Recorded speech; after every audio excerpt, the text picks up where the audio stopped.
Hey, this is James Mcclendon. Today we're going to be forging up a little burden trout knife from Crane Cable. This is going to be for Ray Rogers' kith. This year is the burden trout knife. Everybody's going to build something that's a burden trout knife, and at the end of the thing we'll all post a picture of it and swap out a knife. So everybody's going to get a knife somebody else made.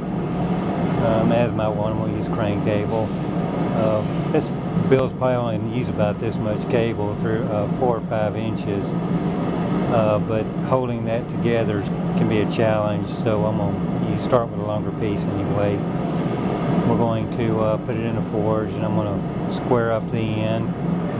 I'm going to heat up much of the billet, and then I'm going to twist it tight, forge it into a square, and then start making the blade from it up. At some point I'll cut off what I'm not going to use, and then forge the rest of the shape. So let's get started.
Okay, I got the profile done. Now I'm going to taper the tang.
Okay, I do this because when that blade is, when the edge is forged out, it's going to want to curve back, so give it a little curvature to start with, and that way it comes out pretty straight. It's forging the bevels now.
Okay, here it is forged to shape. There's still going to be quite a bit of cleanup on it, but you can see kind of got a double taper going on. Let's get it cleaned up. I think this will conclude this portion of the video. I'll get this normalized, and we'll shoot the second half on the heat treat assembly. Okay, as promised, you were probably wondering what the heck I'm using here. I was doing some experimenting. I wasn't really getting performance out of the cable like I wanted, and it's always a good thing to expect and want more out of what you're doing. And it got me to thinking about case hardening, and